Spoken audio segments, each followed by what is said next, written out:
சொல்றேன். அதுல ஜனவரி மாதம் 27ஆம் நாள் தொடங்கப்பட்டது சுகன்யா சம்ருதி திட்டம், அதாவது செல்வ மகள் சேமிப்பு திட்டம். 2016ஆம் ஆண்டுல இந்திய ரூபாய் தாள்களின் பண மதிப்பு நீக்கம்.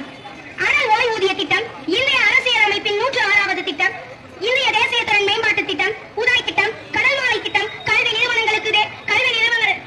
நிறுவனங்களுக்கு தேசிய தரவரிசை கட்டமைப்பு, சீர்நகரங்கள் திட்டம், சங்கச்சீட்டு, சேது பாரதம், சௌபாக்கியா திட்டம், டிஜிட்டல்